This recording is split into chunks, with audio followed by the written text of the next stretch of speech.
اور شخصیت پر کوئی معقول کتاب دستیاب نہیں۔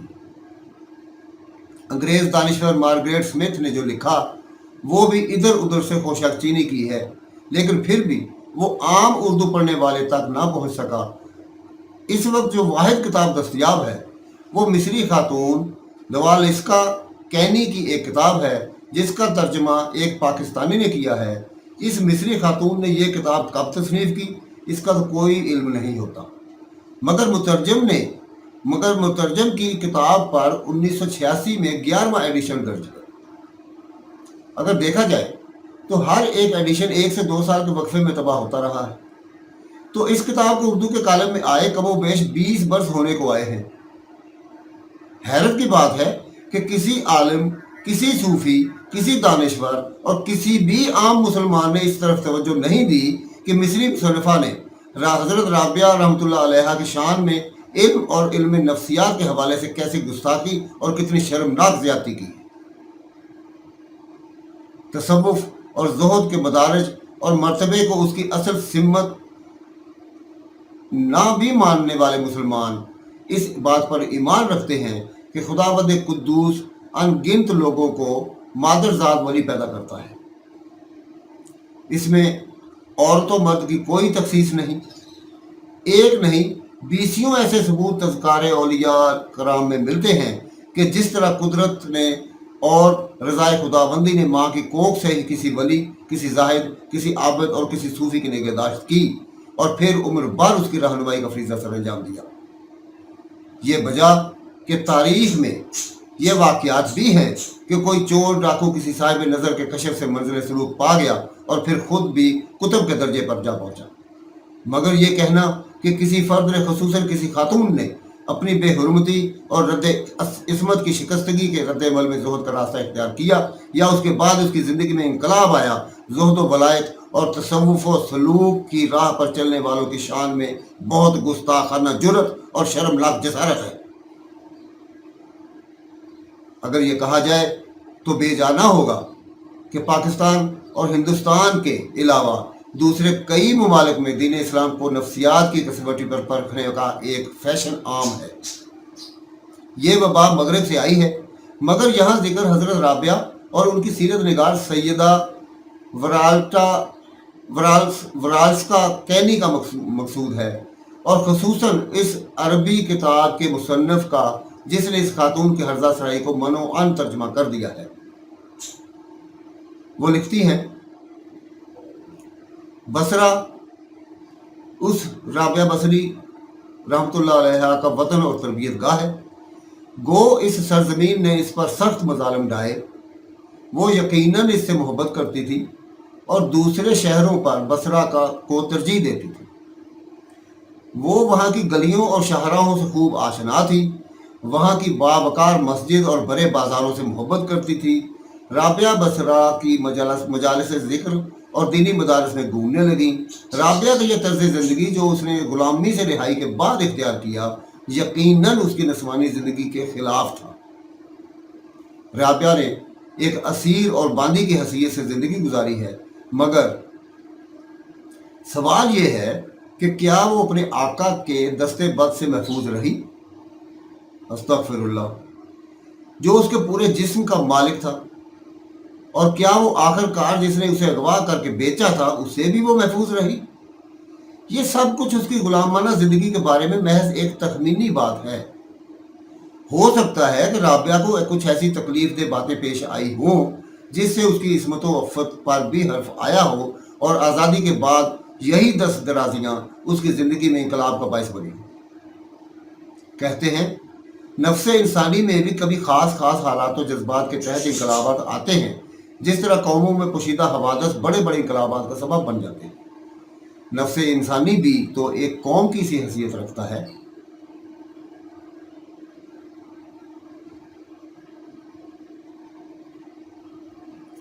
جس میں بغاوتیں اٹھتی رہتی ہیں، حوادث کا نزول ہوتا رہتا ہے اور انقلابات برپا ہوتے ہیں۔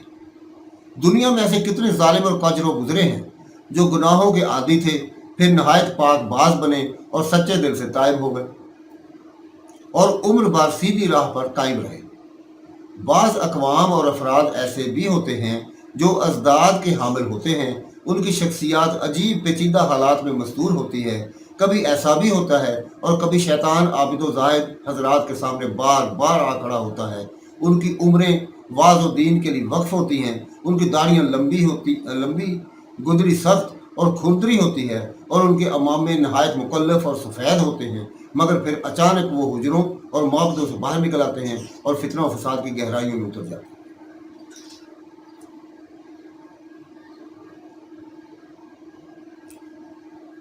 پادری بافتوس بھی ایک ایسا ہی فرد تھا جو قدیم زمانے میں مصر سے چلا اور ننگے پاؤں سکندریہ پہنچا تاکہ اپنے آپ کو فاحشہ تائسیس کے قدموں میں ڈال دے۔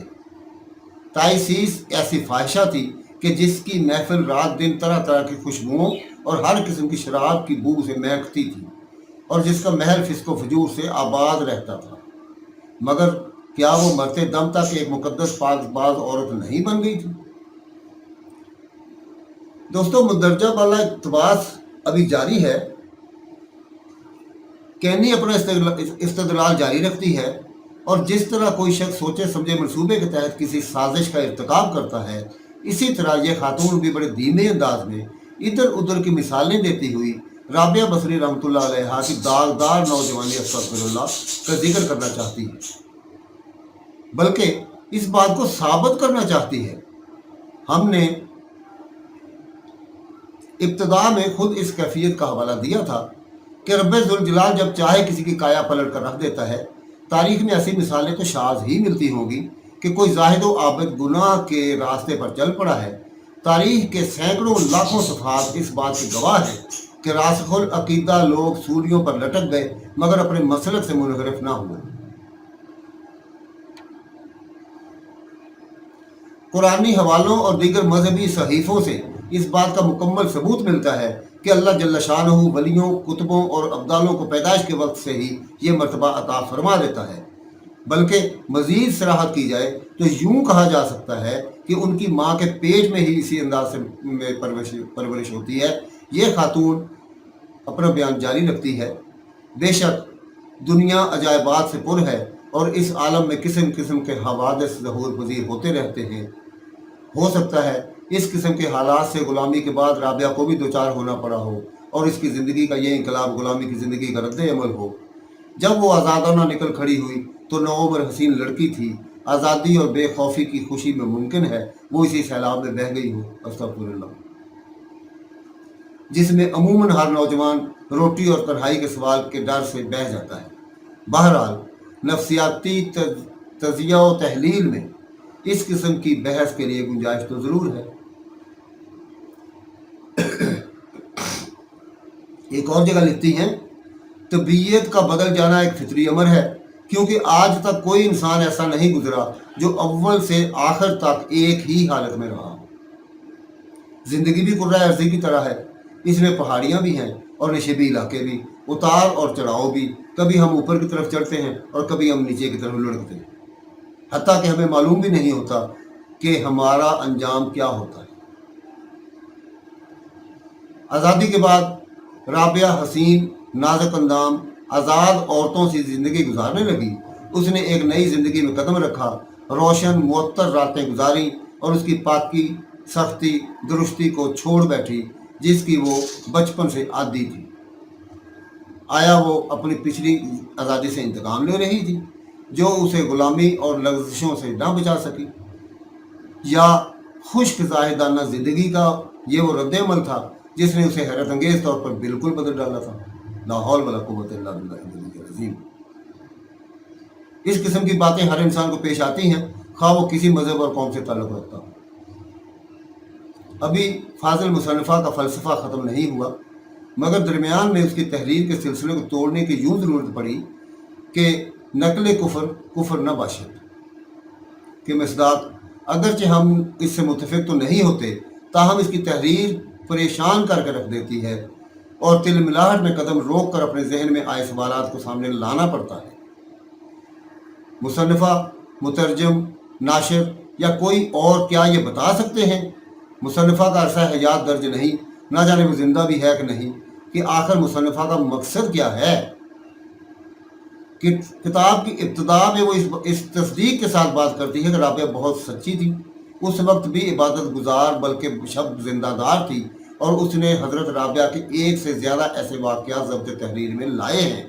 مثلا اس نے یہ واقعہ بھی درج کیا ہے کہ جب حضرت رابعہ کے والد رات کو جاگے تو انہیں کسی کی گریہ وزاری کی آواز آ رہی تھی۔ وہ اٹھے تو انہوں نے دیکھا کہ رابعہ عبادت الہی میں مشغول ہے۔ پھر اسی مصنفہ نے وہ واقعہ بھی درج کیا کہ جب بچپن میں ہی رابعہ نے کھانے سے پہلے اپنے والد سے یہ گہرا اور پرمغز سوال کیا تھا، میں سوچ رہی ہوں کہ کیا یہ کھانا حلال بھی ہے کہ نہیں۔ ان سب واقعات کے بعد وہ یہ ثابت کرنے پر تلی ہوئی ہے کہ 9 عمری میں رابعہ کے ساتھ زیادتی ہوئی تھی اور وہ عصمت کا گوہر کھو چکی تھی۔ استغفر اللہ استغفر اللہ۔ پھر مصنفہ بغیر کسی تاریخی حوالے، کسی ثبوت یا کسی گواہی کے نہایت ڈٹائی سے تحریر کرتی ہیں کہ رابعہ نے غلامی سے نجات پانے کے لیے آزادانہ پرتعاشش اور معطر راتیں گزاری۔ استغفر اللہ۔ اس کے بعد وہ ڈاکوؤں کے تائب ہونے اور کسی فاحشہ کے راہ راست پر آنے پر کسی پادری کے بھٹکنے کے واقعات بیان کرتی ہے اور کہتی ہے کہ انسانی زندگی میں کسی زیادتی یا انقلاب کی وجہ سے رد عمل ہوتا ہے۔ ہم یہ پوچھتے ہیں کہ رابعہ تو زیادتی ہونے یا کسی بھی انقلاب کے در آنے سے پہلے ہی پرہیزگار اور پاک باز تھیں۔ اگر مصنفہ کے استدلال کو درست مان بھی لیا جائے تو پھر وہ اس بات کی وضاحت کرنے میں کیوں ناکام رہی ہے کہ حضرت رابعہ معطر راتیں گزارنے کے بعد پھر دوبارہ کیسے اصل زندگی کی طرف لوٹیں، ان کی قلبی ماہیت کیسے ہوئی، پھر کون سا انقلاب آیا، کسی صاحب نظر نے ان کی زندگی بدلی، نیکی سے بدی کی طرف سفر تو وقت سے انتقام تھا، لیکن دوبارہ ترک دنیا، ترک لذات اور عشق الہی کی طرف کون سا غلط جذبہ لے کر آیا۔ ذرا ملاحظہ فرمائیں کینی کیسے کیسے مفروضے کرتی ہے اور کتنا زور لگا کر یہ ثابت کرنے پر مصر ہے کہ وہ اس کا علمی اور نفسیاتی تجزیہ درست ہے، اس کا بیان چل رہا ہے، لیکن ہم یہاں پر مزید اس قسم کی خرافات بیان نہیں کر سکتے، میرا ضمیر کم از کم اجازت نہیں دیتا۔ میں اس چیز کو یہاں پہ ہی ختم کرتا ہوں اور ہم اپنے موضوع پر آگے بڑھتے ہیں۔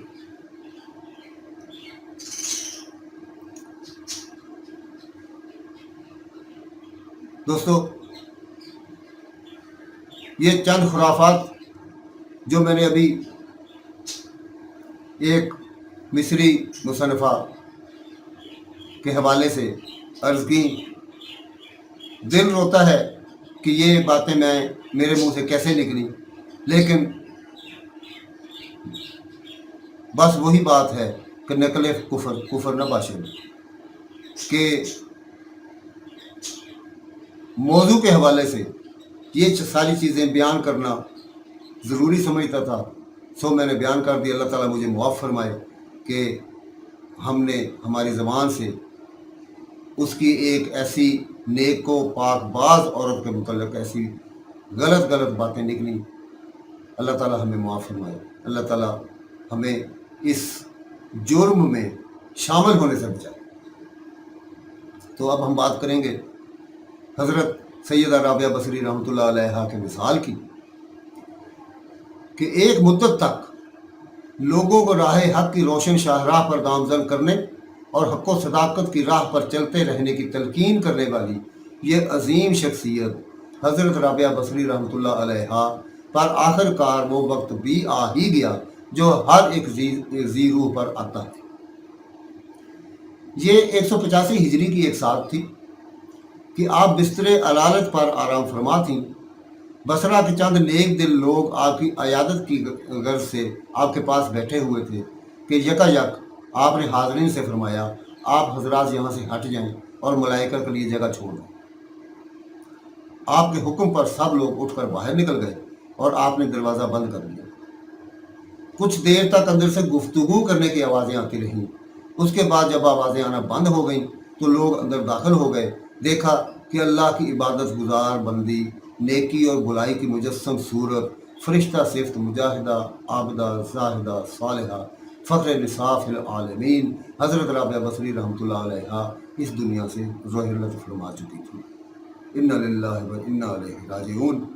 آپ نے 185 ہجری میں بصرہ میں وصال فرمایا اور بصرہ ہی میں آپ کو دفن کیا گیا۔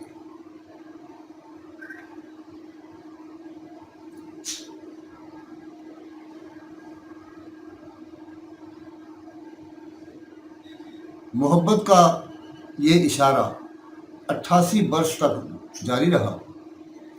حضرت رابعہ بصری رحمۃ اللہ علیہ 185 ہجری میں اس طرح دنیا سے رخصت ہوئی جیسے باد نسیم کا کوئی جھونکا تیزی سے گزر جائے۔ وفات سے تھوڑی دیر قبل بصرہ کے کچھ لوگ عیادت کے لیے حاضر ہوئے۔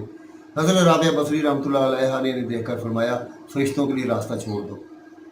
لوگ باہر چلے گئے تو آپ نے بستر سے اٹھ کر دروازہ بند کر دیا۔ کچھ دیر تک بات کرنے کی آوازیں آتی رہیں، پھر جب خاموشی چھا گئی تو لوگوں نے دروازہ کھولا۔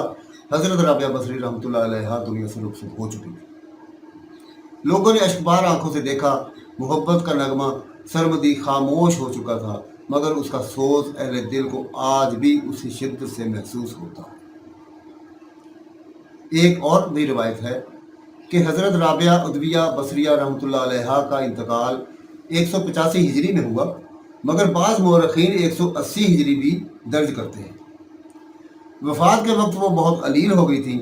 کسی کے سوال کرنے پر فرمایا، افسوس، جو بیماری مجھے ہے اس کا علاج کوئی طبیب نہیں کر سکتا۔ اس کی دوا تو دیدار خدا ہے۔ جو یہ تکلیف برداشت کر رہی ہوں تو صرف اس امید پر کہ آخرت میں مقصود کو پا لوں۔ پھر کہا، میں ڈرتی ہوں کہیں آخری گھڑی غیب سے یہ آواز بلند نہ ہو جائے کہ رابعہ ہمارے سامنے کھڑی ہونے کے قابل نہیں۔ جب مالک حقیقی کا بلاوا آیا تو وہ بہت علیل تھیں۔ کچھ کمزوری اور مسلسل عبادت اور ریاضت کی تھکن حضرت مالک بن دینار رحمۃ اللہ علیہ عیادت کو آئے اور دریافت کیا، رابعہ تمہیں اس دنیا میں کس چیز نے سب سے زیادہ تکلیف دی؟ آپ نے جواب دیا، مصیبت نے۔ پھر دریافت کیا، کیا کسی چیز کو تمہارا دل چاہتا ہے؟ فرمایا، ہاں، مغفرت کو۔ مالک بن دینار نے سوال کیا کہ کیا دنیا کی بھی کسی چیز کی خواہش ہے؟ جواب دیا، 30 برس سے تازہ کھجور کھانے کو جی چاہتا ہے، مگر اب تک نہیں کھائی۔ مالک بن دینار سوچ میں پڑ گئے کہ اب جب یہ چند گھڑی کی مہمان ہیں، اتنی جلدی تازہ کھجوریں کہاں سے اور کیسے لائی جا سکتی ہیں؟ ابھی یہ خیال آیا ہی تھا کہ ایک پرندہ اڑتا ہوا آیا اور ایک کھجور قریب ڈال گیا۔ مالک بن دینار نے فوراً وہ کھجور حضرت رابعہ رحمۃ اللہ علیہ کی خدمت میں پیش کی۔ انہوں نے پوچھا، کہاں سے آئی ہے؟ مالک بن دینار نے پورا واقعہ بیان کر دیا۔ حضرت رابعہ یہ سن کر فرمانے لگیں، نہیں معلوم کہ یہ پرندہ یہ کھجور کس کے باغ سے لے آیا ہے۔ اس حالت میں اس کھجور کا کھانا مناسب نہیں ہے۔ اب تو میں اپنے اللہ کے پاس پہنچ کر ہی کھجور کھاؤں گی۔ اس کے بعد آپ نے فرمایا، مجھے اکیلے مکان میں اللہ واحد کے ساتھ اکیلا کر دو، راستہ کشادہ کر دو، کیونکہ موت قریب آ گئی ہے۔ لوگ بہت مغموم ہوئے اور مجبوراً انہیں تنہا چھوڑ دیا۔ اتنے میں مکان کے دروازے کی طرف سے آواز آئی، اے ایمان والی روح، تو اپنے پروردگار کے جوار رحمت کی طرف چل، اس طرح کہ تو اس سے خوش اور وہ تجھ سے خوش۔ یہ آواز سن کر لوگوں نے مکان کا دروازہ کھولا تو رابعہ بصری رحمۃ اللہ علیہ عاشق الہی اپنے مطلوب سے جا ملی تھیں۔ ان کے قریب ہی ایک الگنی پر ان کا کفن لٹکا ہوا تھا جو زندگی بھر انہیں آخرت کی یاد دلاتا رہا۔ حضرت رابعہ رحمۃ اللہ علیہ کو بصرہ میں دفن کر دیا گیا۔ کچھ مورخین نے غلط فہمی کی بنیاد پر ان کی قبر بیت المقدس کے قرب و جوار اور دمشق کے محلے قمریہ میں بتائی ہے، مگر امر واقعہ یہ ہے کہ یہ دونوں قبریں الگ ترتیب رابعہ بدویہ اور رابعہ شامیہ کی ہیں، جو حضرت رابعہ بصری رحمۃ اللہ علیہ کے بعد کے زمانے میں آئیں اور کافی پرہیزگار اور صالح خواتین تھیں۔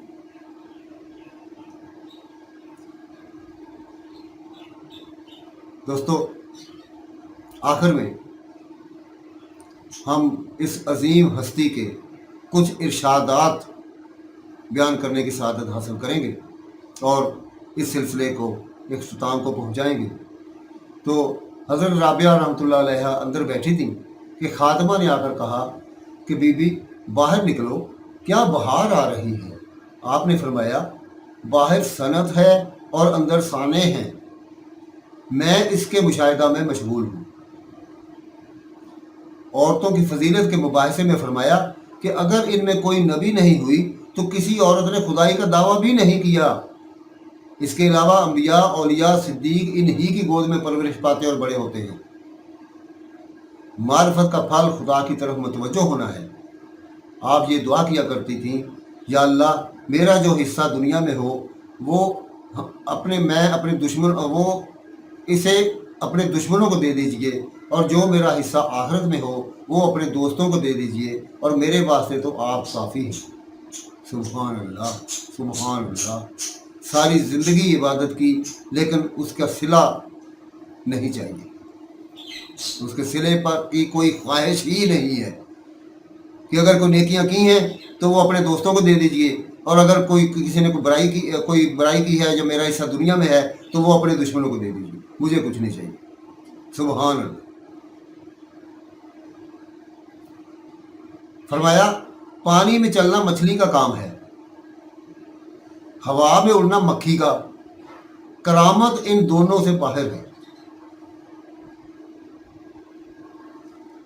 فرمایا جب بندہ نعمت پر شکر ادا کرتا ہے اور مصیبت پر بھی شکر کرتا ہے تو اللہ جل شانہ بندہ سے راضی ہوتا ہے۔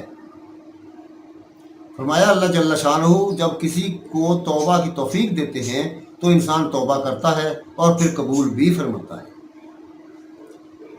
فرمایا جب سے میں نے ایسی ذات یعنی اللہ کو جو باوجود گناہ کے روزی بند نہیں کرتا اور اپنے عاشقوں کو بے آب و دانہ زندہ رکھتا ہے پہچان لیا ہے، غیر خدا سے امید رکھنی چھوڑ دی ہے۔ میں اس بات سے ڈرتی ہوں کہ مرنے کے وقت اللہ تعالیٰ یہ نہ کہہ دے کہ تو ہماری درگاہ کے لائق نہیں۔ حضرت رابعہ رحمۃ اللہ علیہ کے گھر چراغ نہ جلتا تھا۔ آپ فرمایا کرتی تھی مجھے 3 غم ہیں، اول مجھے معلوم نہیں کہ میری موت ایمان پر ہوگی یا کفر پر، دوم میرا نامہ اعمال قیامت کے دن داہنے ہاتھ میں ہوگا یا بائیں ہاتھ میں، اور سوم پتہ نہیں قیامت میں داہنی طرف جنت میں جانے والی جماعت کے ساتھ رہوں گی یا بائیں طرف دوزخ میں جانے والی جماعت میں۔ مجھے ثواب کی امید اس وقت ہوتی ہے جب اپنے نیک اعمال و عبادات کو کم خیال کرتی ہوں، کیونکہ اس وقت میرا اعتماد محض اللہ کے فضل پر ہوتا ہے۔ فرمایا اللہ سے قناعت پسند دل مانگو، یہ بہت بڑی نعمت ہے۔ فرمایا خرد بینی کی توبہ ایک دوسری توبہ کی محتاج ہے۔ اگر دوزخ اور جنت نہ ہو تو کیا خدا اس لائق نہیں کہ اس کی پرستش کی جائے؟ فرمایا اگر تم دنیا سے فارغ ہو تو دنیا کی بلائی برائی کی تمہیں پرواہ نہیں ہو سکتی۔ اے نفس تو اللہ تعالیٰ سے محبت کا دعوے دار ہے اور اس کی نافرمانی بھی کرتا ہے۔ اگر تو محبت میں صادق ہے تو اپنے رب کی اطاعت بھی کر۔ محبت کرنے والا اپنے محبوب کی اطاعت ضرور کرتا ہے۔ محبت ازلی اور ابدی ہے، اور دل کو قابو میں رکھنا اور اختیار ہونے پر ناجائز خواہشوں کو روکنا مردانگی ہے۔ دوستو، حضرت سیدہ رابعہ بصری رحمۃ اللہ علیہ کا تذکرہ آج مکمل ہوا۔ جیسا کہ بیان ہو چکا ہے کہ حضرت رابعہ بصری رحمۃ اللہ علیہ کے متعلق بہت کم مواد ملتا ہے، بہت کم تحقیق ہوئی ہے، بہت کم واقعات ملتے ہیں، اور ایک جو کتاب امام نے ذکر کی وہ مصری مصنفہ کی، تو جو وہ ایک کتاب ملتی ہے اور وہ بھی ساری کی ساری ان کے خلاف ان کی گستاخی میں ہے۔ ہم اس کو کیا کریں؟ بہرحال جو کچھ ہمیں میسر آ سکا حضرت رابعہ بصری رحمۃ اللہ علیہ کی شان میں، ان کے سیرت پاک سے متعلق جو کچھ مواد ہمیں حاصل ہو سکا وہ ہم نے یہاں آپ کے سامنے پیش کیا، بیان کیا۔ تو دعا ہے کہ اللہ تعالیٰ مجھے اس فقیر کو اور آپ کو اس بیان کو سننے اور بیان کرنے کی سعادت حاصل کرنے پر اللہ تعالی ہمیں اجر عظیم عطا فرمائے اور نیک اجر عطا فرمائے، اور اس فقیر کی اس کوشش کو اپنی بارگاہ میں قبول و منظور فرمائے، اور آپ کی اس نشست کو بیٹھ کر سننے اور غور و فکر کرنے کا اجر آپ کو اللہ تعالیٰ عطا فرمائے۔ انشاءاللہ اس کے بعد ہم کسی اور ہستی کی سیرت پاک پر بات کرنا شروع کریں گے۔ وما علینا الا البلاغ المبین۔